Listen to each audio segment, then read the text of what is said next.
Olá pessoal, nós estamos aqui em mais uma oportunidade de fazer uma entrevista do quadro Nossa Gente. Eu sou Johnny Alexandra e hoje eu vou conversar com alguém muito especial. Ela é filha de Guto Sueli, a primeira filha. Ela cresceu vivendo o ministério na prática. Casada com Danilo, ela tem duas irmãs, Fernanda e Letícia. Agora ela também é tia do Augusto. Eu estou falando de Luísa Emery, que está comigo aqui. Eu quero agradecer pela oportunidade de você ter tido a honra de nos contar sua história. E eu quero começar com você, Luísa, falando um pouquinho sobre a importância da sua família, né, da base que você tem, dos pais que você tem. E fala um pouquinho pra gente sobre isso. Eu acredito que eu não estaria aqui realmente vivendo a forma como eu estou vivendo, assim, do chamado do Senhor na minha vida, se não fosse minha família. Eu acredito que sim, em algum momento Deus ia me encontrar, né, se eu não tivesse tido a oportunidade de crescer numa família que me incentivou para isso. O chamado, ele é independente da sua família, ou de como você cresceu. Mas a facilidade que nós temos, né, de viver o chamado, de ser compreendido pelos nossos pais em relação ao chamado, isso não tem preço, né?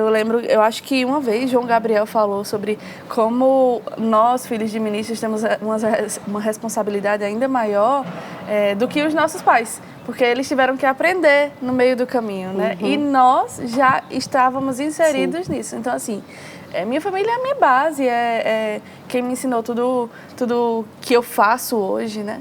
E eu acredito que existe uma responsabilidade muito grande em estar inserida numa família ministerial, vamos dizer assim. E também, com os meus pais, sempre foi muito leve, né? Estar no ministério ou fazer parte da família dos meus pais ou qualquer coisa desse tipo assim, sempre foi muito leve, porque meu pai, ele é muito divertido, meu pai é muito brincalhão, né? E ele leva o ministério de forma leve. Então, da mesma forma que a minha mãe. Minha mãe, ela já é mais séria do que meu pai na forma de se portar, na forma de falar, e leva muito a sério o ministério, mas ainda assim de forma leve, né? Então, foi muito simples, foi muito fácil. E eu amo, eu sempre oro ao Senhor agradecendo a Deus pela família que eu tenho. O que é que a gente poderia dizer, qual é a maior lição que teu pai te ensinou e qual é a maior marca que a tua mãe tem deixado em você? Cada um, eu sei que particularmente você pode responder isso.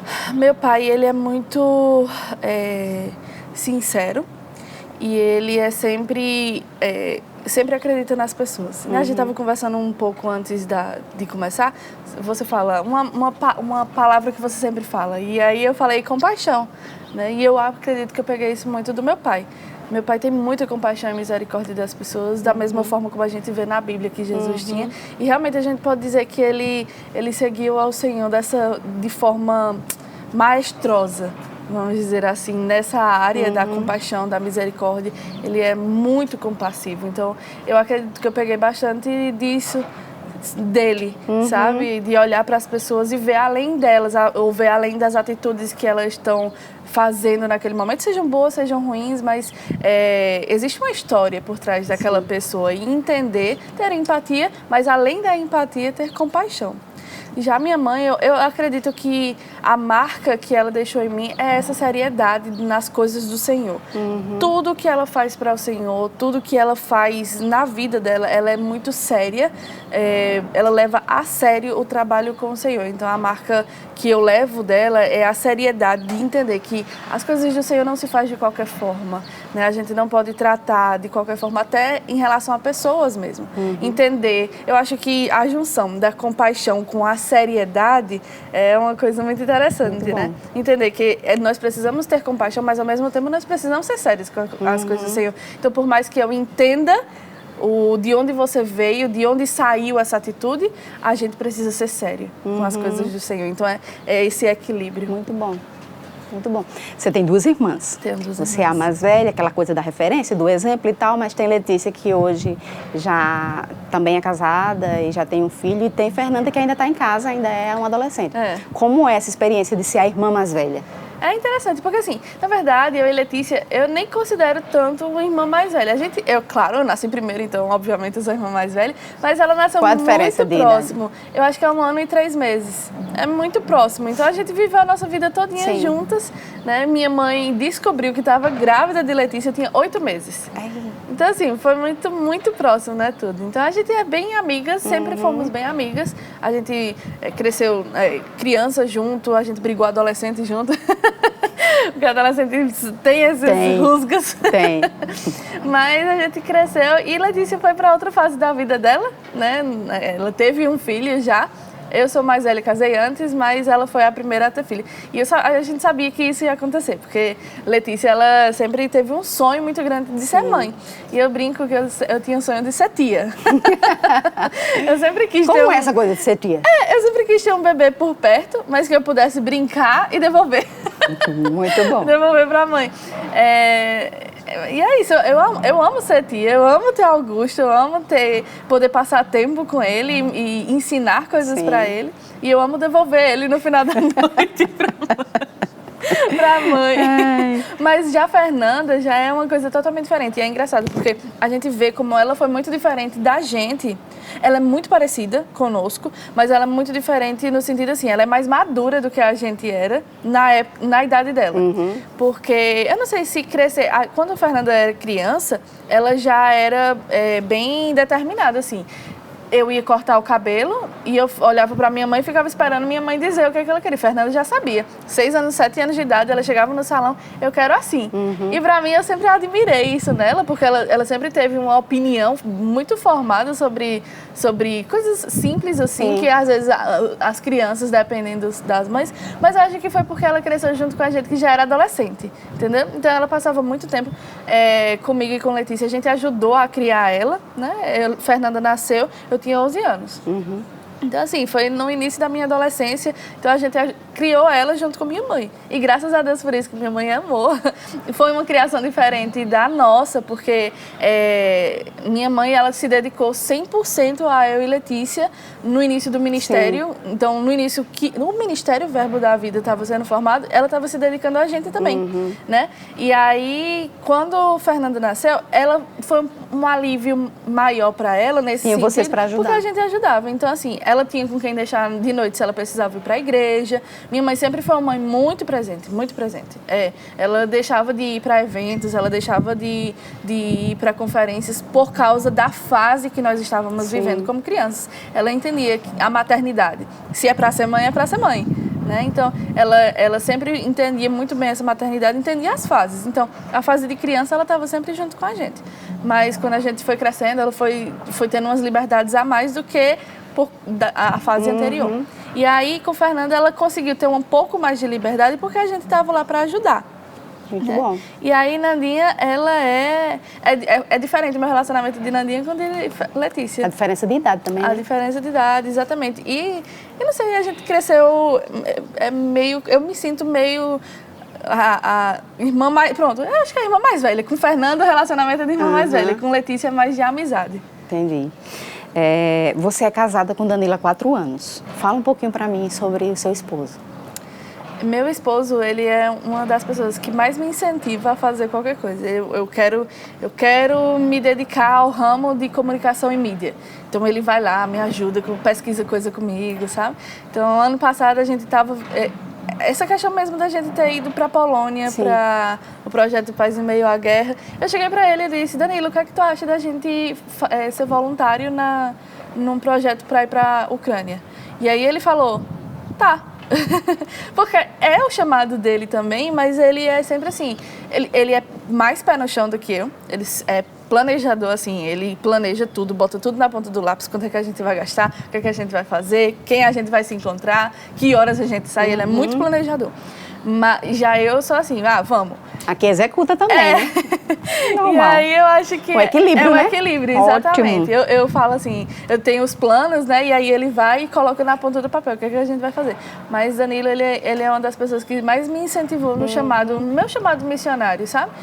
Claro, desde criança tem meus pais, tem todas essas pessoas que me rodearam a minha vida inteira. Mas depois de casar, ter uma pessoa que acredita em você ao seu lado chamado, faz toda a diferença. Muito bom.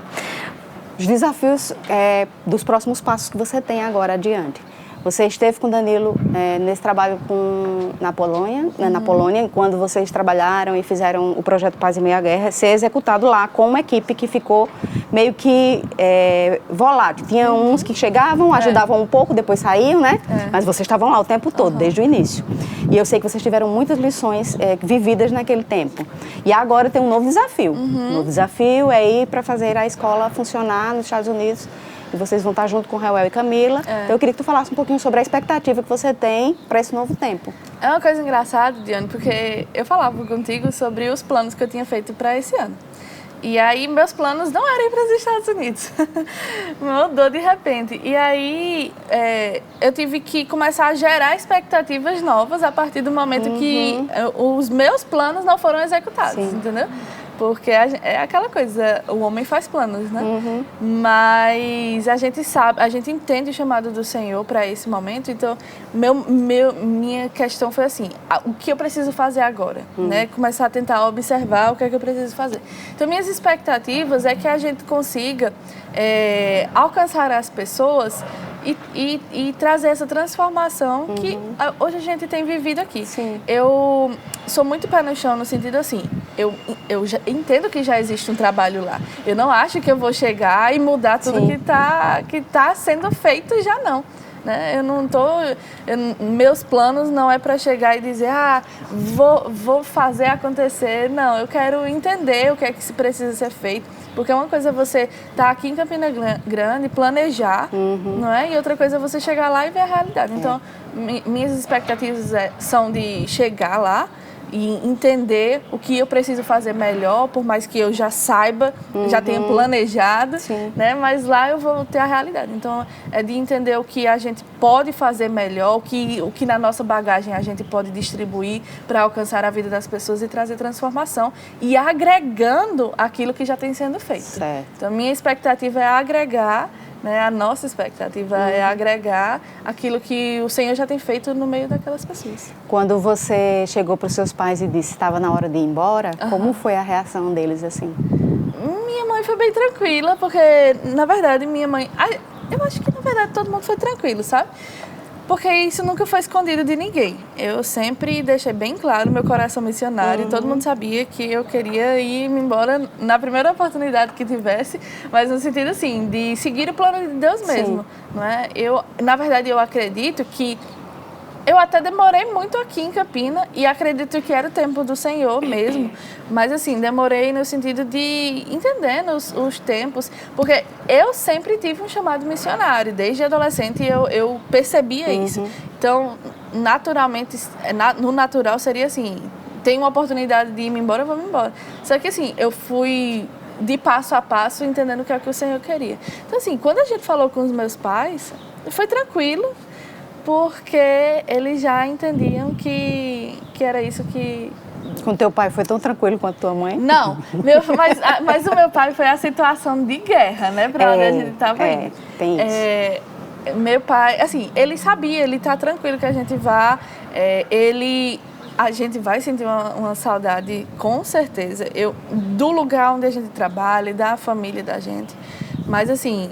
Meu pai foi porque quando a gente falou para ele, olha, a gente quer ir para a Polônia, e aí ele falou, tu entende o que tu tá falando? Estava no meio da guerra. A Polônia faz fronteira com a Ucrânia, né, que está em guerra com a Rússia ainda hoje. E aí ele falou, tu entende o que tu tá falando? Eu entendo. Aí ele falou, não, rapaz, eu acho que tu não tá entendendo, não. Tu tá... Era como se ele achasse que eu tava emocionada, animada demais, entendeu? Mas eu acho que não foi tranquilo esse sentido assim, dele deixar a filha dele ir para um cenário de guerra, né? Mas sobre o chamado missionário mesmo, sempre foi tranquilo. E aí até a saída agora para os Estados Unidos... Tá mais tranquilo. Eu acho que ele foi também uma pessoa que abriu as portas para a gente, assim, dizendo, tem uma oportunidade lá. Muito bem. Nessa história toda, a pergunta que não quer calar. Vixe. Quem é Luísa Emery? Diana, eu detesto essa pergunta. Mas tu sabe que tu vai me ajudar, porque tu vai me responder, né? Eu sei que ela é mais complexa, mais profunda, difícil e tal. Tá. Mas você vai desenrolar. Olha, para mim eu tenho dificuldade de responder essa pergunta. Na escola de missões, os professores eles sempre falavam no início das aulas para conhecer a gente e tal. E aí faz parte do autoconhecimento. Sempre perguntavam quem é Luísa ou quem é você. Para mim era difícil responder e até hoje é. Eu acredito que eu sou uma pessoa muito compassiva e que eu tirei isso dos meus pais, a seriedade com a palavra também. Mas eu sou uma pessoa que eu gosto de estar com os meus amigos, eu gosto de estar com a minha família, mas ao mesmo tempo eu preciso do meu momento de estar sozinha. Sim. Né? Eu amo ter pessoas ao meu redor, mas, sabe, pronto, quando a gente estava na Polônia agora, a gente estava com muitos voluntários, e aí eu falava para o pessoal, para eles me entenderem. Gente, eu vou no meu quarto, vou ficar 15 minutos sem ninguém falando, porque a gente tinha brasileiro falando aqui em português, a gente tinha ucraniano falando em russo e ucraniano, e aí a gente tinha gente falando inglês, e era tudo ao mesmo tempo. E eu falava, gente, para eu ficar bem, e a equipe já sabia. Eu dizia, gente, para eu ficar bem, eu preciso de 15 minutos sozinha, para minha mente desacelerar um pouquinho, e depois eu volto. Então eu acredito que eu sou uma pessoa sincera, mas eu tento trazer sinceridade sem machucar as pessoas. Sim. Então, eu acredito que a gente precisa, sim, ser verdadeiro com as pessoas. Então, eu trago isso para a minha vida, né? Eu tenho cuidado na forma de falar com as pessoas, por mais errada ou certa que elas possam estar. Por mais errada ou certa que elas possam estar, eu tenho sempre o cuidado de falar com as pessoas de forma que não vai trazer mancha no coração, não vai machucar ninguém. Então, eu me preocupo com as pessoas, com a forma como elas pensam a respeito da palavra, principalmente, porque eu acredito que tudo que a gente faz reflete na igreja. Sim. Porque nós somos um corpo, né? Nós somos o corpo de Cristo. E se eu represento o corpo de Cristo, tudo que eu fizer recai sobre a igreja. Então, eu tenho essa consciência muito grande dentro de mim, que eu preciso ser séria com as coisas do Senhor, eu preciso viver uma vida de forma que não vai trazer mancha ou mácula para o corpo de Cristo, porque isso não traz somente para mim, traz para toda a igreja, né? Entendi. Então, assim, eu tenho muito cuidado no que eu faço, mas por causa da consciência do que a palavra é, sabe? Então, eu acho que é isso. Eu tenho uma surpresa para você, que é uma coisa legal. Misericórdia. Vamos encerrar com uma coisa legal. Misericórdia. Existem pessoas importantes para você que deixaram coisas registradas e a gente vai pôr agora para você ver. Misericórdia. Tá bom? Ô, Luísa, meu dentinho. Ela estava aqui. Vai para os Estados Unidos e parece que esse vai ser por mais tempo prolongado. E a gente vai sentir saudade de você, mas com certeza vai ver você lá. Eu sei que você vai ser uma bênção lá e Deus vai abençoar todo o passo que vocês fazem. Isso foi ontem, Ele vai providenciar todo o nome de Jesus. Te amo muito. Ah, linda. Pronto, sua vovó mandou mensagem e agora... Oi, Luísa. Toda a família. Meu Deus, Augusto! Luísa, a gente está passando aqui para dizer o quão importante você é para todos nós. Nós sabemos que você vai para os Estados Unidos e custa muito a gente liberar você. Amamos você, você faz muitas faltas, muitas faltas. Muitas faltas. A gente vai lembrar quando você senta na mesa para conversar, você conversa muito. Falou que não conversa. Vai conversar com teu pai agora. Obrigada, mãe. Só eu e tu que bato papo sozinho, né? E esse rapazinho aqui, ó. Olha, Augusto, olha. Olha a titia. Olha a titia. Ah, que lindo. Dá tchau, titia. Tchau, titia. Ele tá aprendendo a dar tchau, às vezes ele dá, às vezes não. Deu beijo. E Lu, assim, de verdade, assim, a gente ama muito você. Ai, bicho! Não, tá bom. Não, foi porque ela puxou meus cabelos aqui, Luísa, tu sabe. Pronto, não, esse é meu pai e essa é minha mãe. A gente ama muito você, vemos a maturidade sua, do Danilo, né, vocês crescendo, e o nosso desejo é que você seja bem efetiva naquilo que Deus tem chamado você para fazer. Então avance, seja uma bênção. E Augusto tá fugindo desse cabelo, macho. Tá bom, tchau, valeu, um abraço, beijão. Te amamos. Essa é a sua família. Que lindo. Exatamente Mais assim. descontraída impossível. Minha mãe, ela fica mais séria, porque minha mãe é daquelas que anota tudo, que precisa tudo anotado, e meu pai, ele é espontâneo. Então, isso aí é exatamente quem eles são. Pronto, é isso. Muito Era obrigada, tudo isso que a gente queria ouvir e a gente também queria demonstrar para você o seu valor, a sua importância para nós. Eu vou falar como integrante da comunicação, né? Em nome de toda a equipe. Temos mais de 30 integrantes, mas eu vou falar em nome de todos, que para nós é uma honra ter você conosco. Acredito que nós aprendemos muito com você durante esse tempo que você está conosco aqui e você aprendeu conosco também. Então, seja frutífera, seja feliz nesse novo passo que você está dando. Amém. Desejamos todo o sucesso do mundo, mas sabemos que a gente ainda vai lhe aperrear muito lá na comunicação. E vai ser um sucesso, vai ser uma bênção. Muito obrigada. Chega.